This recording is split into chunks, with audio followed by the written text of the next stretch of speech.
señor Enrique Guillén, abogado, filósofo. Un aplauso para él, por favor. Probando, sí. ¿Cómo estás? Y escritor de cuentos. Sí, también. Así que no me den, pónganme donde hay. Pónganme donde hay. Todo tuyo. Gracias, Fabián. Bueno, muchas gracias a todo el equipo de Cool Channel por estar aquí y por hacer esto posible, este evento. El no me den, póngame donde hay, ¿no? A lo mejor tocamos un poco la intervención del muchacho de la universidad. Yo no sé manejar esto, pero bueno.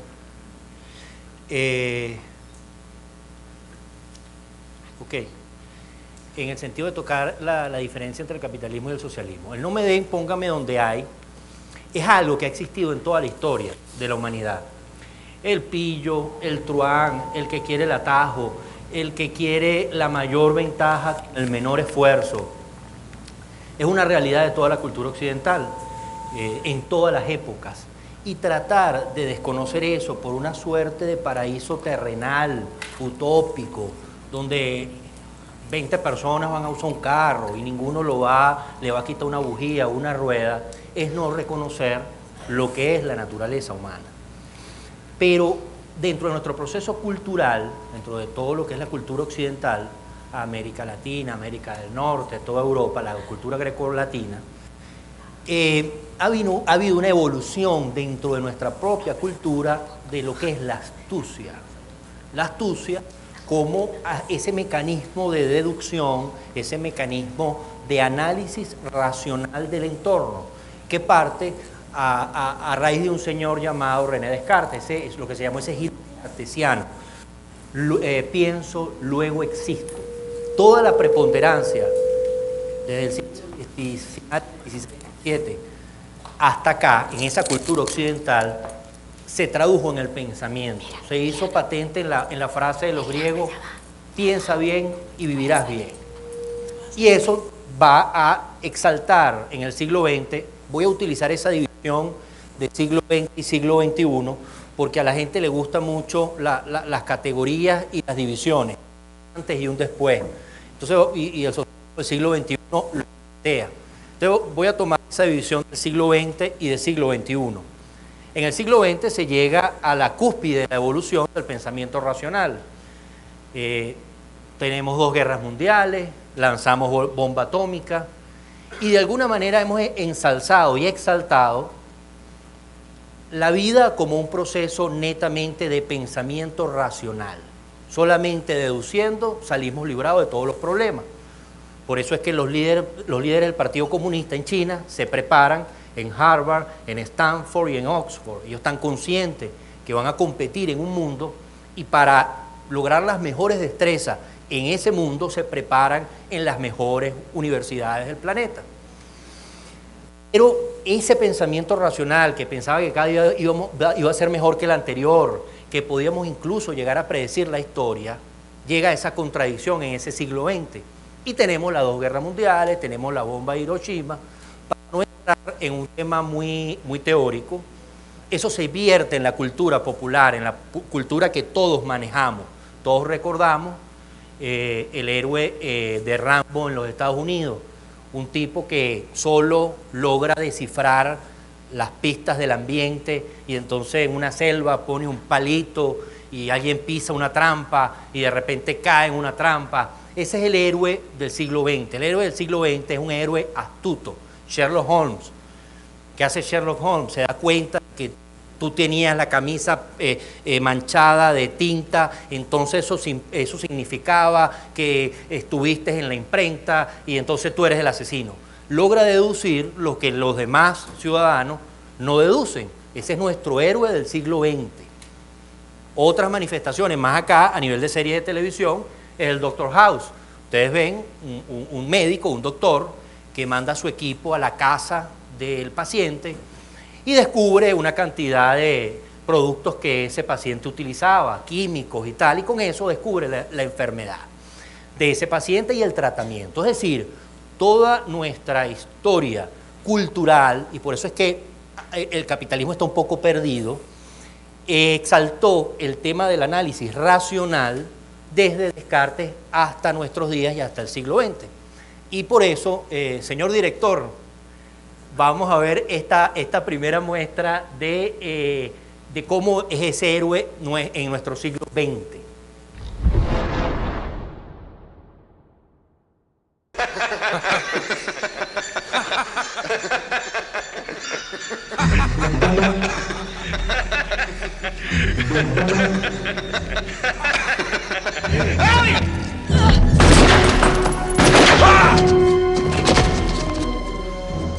Happy trails, Hans.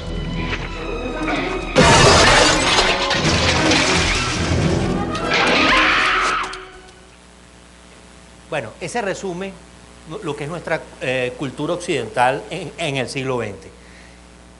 Nadie, si él no tiene camisa, el terrorista no puede identificar que él estaba armado y logra una ventaja en un momento crítico. Eso mismo está traspolado al empresario, al político, por eso se cae Wall Street, por eso pasa todo lo que pasa, como un culto que le rendimos al pensamiento racional. El problema del pensamiento racional, que aquí no es materia de la charla, es que no te permite tener una estructura, no te permite la construcción de un espíritu. Y por ahí viene la propuesta para el siglo XXI, reconociendo la preeminencia y la necesidad del capitalismo. Entonces vamos a ver esta foto, a ver si es por aquí. Señor director, ajá, un niño no sabe qué es capitalismo ni socialismo, no tiene conciencia. Ese niño tiene un juguete, puede ser cualquier juguete, una bicicleta, un trompo, un avión, lo que sea. Él sabe que tiene una realidad en el mundo. Lo que quieren en muchos casos los socialistas es una vida fantasmagórica, etérea, pero de que somos niños tenemos que sustanciarnos con objetos, porque vivimos en las cosas, vivimos en el mundo y vivimos en la acción. En este caso, muchos de nosotros recordaremos la infancia como un periodo muy agradable. Siempre se busca el regreso a esa risa, a ese disfrute, a esa espontaneidad, que cuando estamos adultos es muy complicado de volver a retomar, ¿no? Ese contacto con el mundo se da en dos facetas. La faceta del objeto, ¿ok? Y la faceta del cariño, del contacto, con un animal, el abrazo a la madre, el abrazo al padre, el beso. El niño solamente conoce de las satisfacciones sencillas a través de ese contacto. Esto es muy importante para poder unirlo a las ideas que vamos a esbozar más adelante en cuanto a esa infancia como la satisfacción plena, ¿ok?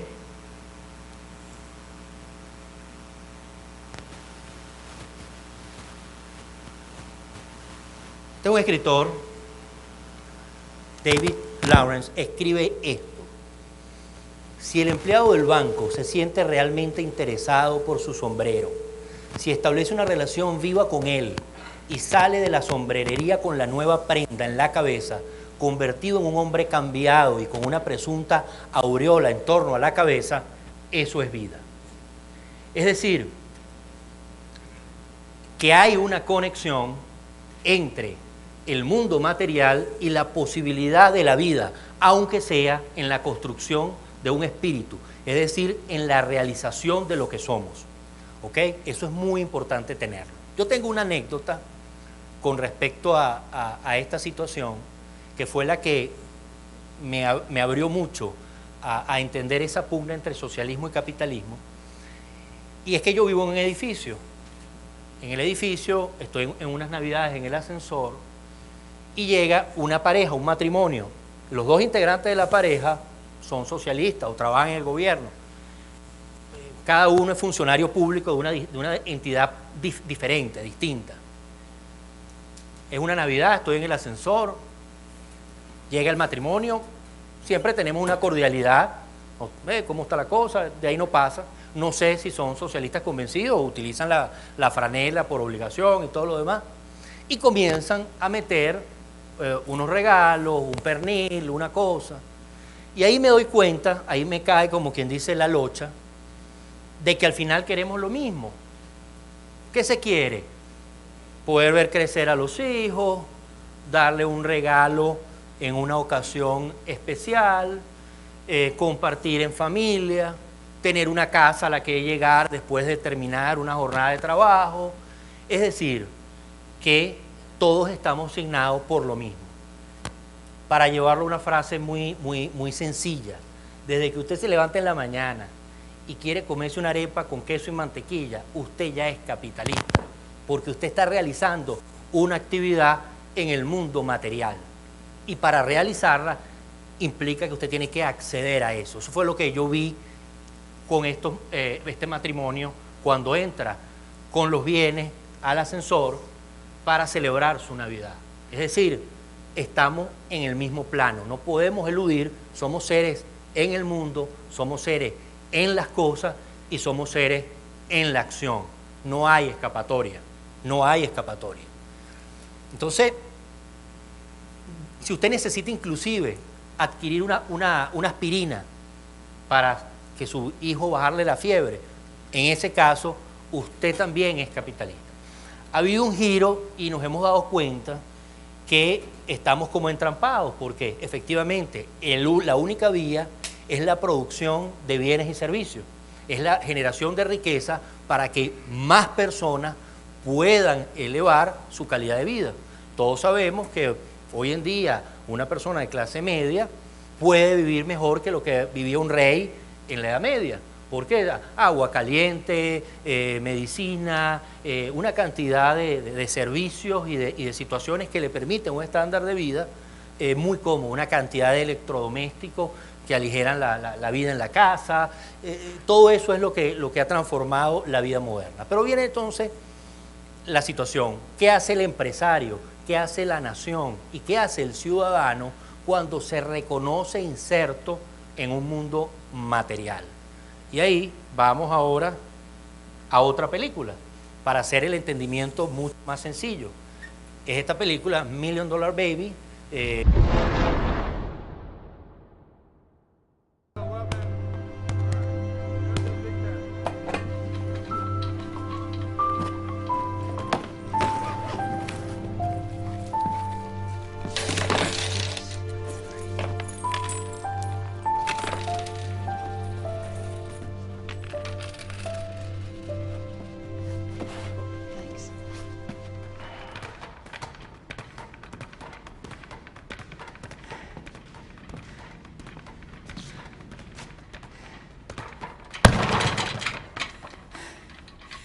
You're not breathing right, that's why you're panting. So it's your birthday, huh? How old does that make you? I'm 32, Mr. Dunn. And I'm here celebrating the fact that I spent another year scraping dishes and waitressing, which is what I've been doing since 13. And according to you, I'll be 37 before I can even throw a decent punch. Which, after working this feedback for a month, getting nowhere, I now realize may be God's simple truth. Other truth is, my brother's in prison. My sister cheats on welfare by pretending one of her babies is still alive. My daddy's dead, and my mama weighs 312 pounds. If I was thinking straight, I'd go back home, find a used trailer, buy a deep fryer and some Oreos. The problem is, this is the only thing I ever felt good doing. If I'm too old for this, then I got nothing. That enough truth to suit you?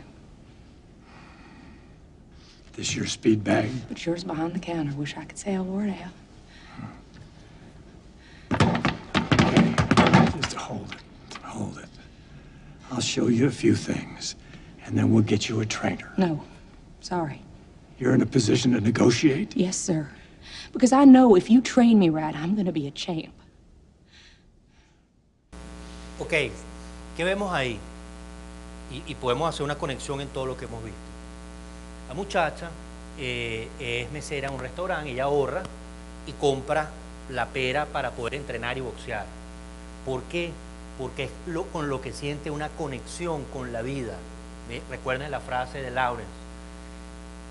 Este no es el consumo al que estamos acostumbrados. No es que yo tengo que cambiar el carro porque mi vecino tiene un carro nuevo. No es que mi primo remodelaron toda la casa y yo no la he remodelado. Mijito, ponte las pilas a ver cuándo vamos a cambiar los muebles. No es que la mejor amiga se está casando y yo no me he casado y tengo que ver qué hago para poder nivelarme. Vean el parámetro y vean la conexión.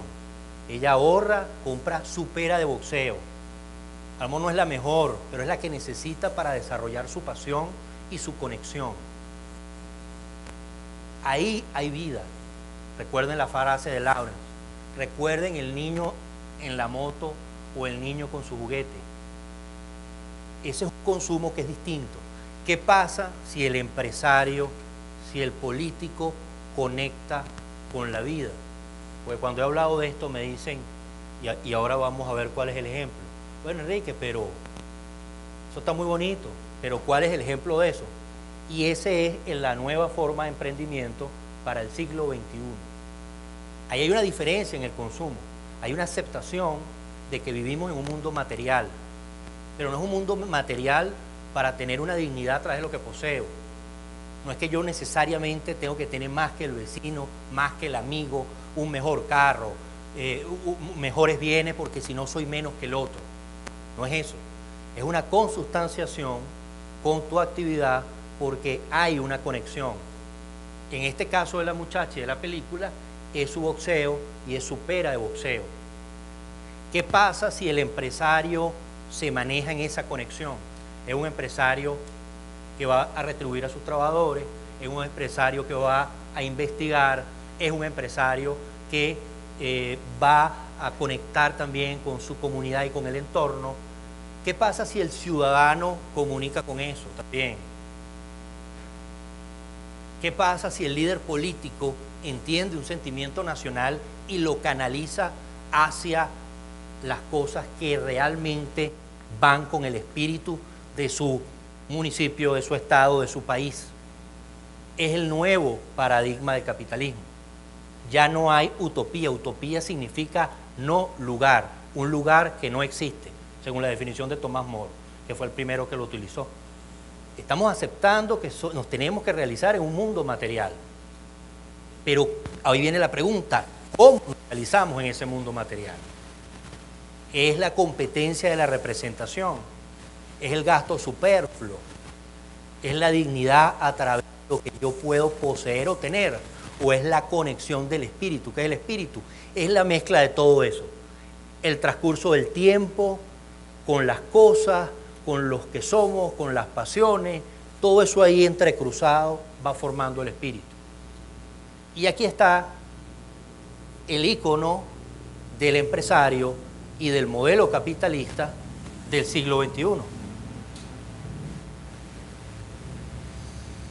Y vamos a traer una frase de Steve Jobs, el creador de Apple. El diseño no es solo cómo se ve o cómo se siente. El diseño es cómo funciona. ¿Qué significa eso? Esa última frase, ¿cómo funciona? Significa la preocupación por lo que hago. Significa la pasión por lo que hago. Si yo estoy en ese cuadrante, yo no puedo traer una comida por un beneficio financiero y enterrarla. Y a mí no me importa a quién le llegue la comida. A mí lo que me importa era hacer un negocio financiero. Porque me dan unos dólares preferenciales, yo traigo la comida y después la entierro. Ahora, cuando el empresario, cuando el ciudadano y cuando el empleado público se preocupa por esa parte final, el cómo funciona, usted está en otra situación. Está en un polo totalmente distinto. Eso es hacer cosas buenas, de buena calidad. Eso es preocuparse porque la gente reciba el servicio, el bien que se merece. Eso es investigar, eso es ensayar y equivocarse. Eso es hacer todo lo que se llama la construcción del espíritu. Lamentablemente, nuestro modelo cultural hasta el siglo XX no tenía esto. Todo es astucia, todo es Sherlock Holmes. Como yo defino, te rascaste el pelo, entonces ahora tú eres tal persona y tal. Y lamentablemente en el cuadrante del pensamiento no está el espíritu, es una fracción mínima del espíritu. El pensamiento racional es una herramienta. Todo el giro cartesiano hasta el siglo XX lo hizo el fin único. Por eso, si yo tengo que pagarle una firma para que diga unos balances y vender mis bonos en Wall Street, yo lo pago, porque es la astucia de Duro de Matar. Tú no vas a ver que yo tengo una pistola en la espalda. Y ese mismo signo ha sido el signo del dirigente político, ha sido el signo del empresario y ha sido el signo del ciudadano. El paradigma para el siglo XXI está representado en Steve Jobs y está representado en su ejercicio industrial y en muchas de sus frases, pero una frase como esta, con el cómo funciona. Si a usted no le interesa después cómo funciona, si a usted no le interesa entregar comida a un pueblo, sino sencillamente el beneficio financiero, si está enterrada en el mar, o si la boté, o si se fue por la basura, eso ya no es problema mío. Ya yo gané, ya yo saqué la pistola detrás de la espalda y a mí lo demás me sabe. Entonces, pasamos por dos reconocimientos. Un reconocimiento, la aceptación del capitalismo como la única vía de generar bienes y servicios. No hay manera de eludirlo, no hay manera de estar en otro cuadrante. Y el segundo, cuando ya estás aceptando la realización material del espíritu en la vida, el cómo funciona. Es verdad, yo me preocupo por el diseño, yo me preocupo por cómo se siente, pero me tengo que preocupar de cómo funciona. Si el presidente de la República se preocupa del cómo funciona, ¿dónde estaríamos? Si los empresarios se preocupan del cómo funciona, ¿dónde estaríamos? A los que puedan decir, mira, pero ese modelo es exitoso, a la prueba me remito. Si es exitoso o no es exitoso. Esa es el no me des, pónganme donde hay. Un poco el contraste del pensamiento del siglo XX, solo la astucia, solo el pensamiento racional, solo la deducción, ahí no hay espíritu, ahí no hay vida, ahí hay agotamiento. Lo que los filósofos llaman el nihilismo. Ayer, en estos días, el presidente hablaba, él no discutía con la nada. Ese término de la nada, que ahora es con características filosóficas, es el agotamiento del pensamiento racional. El pensamiento racional no permite construir espíritu, no permite crear una estructura, porque cuando la estás creando te la roba y te la cambia de lugar. Y entonces enunciar la nada es el fin del pensamiento racional como un enredo entre todos los postulados. ¿Vale? Gracias, pues esa es la conclusión.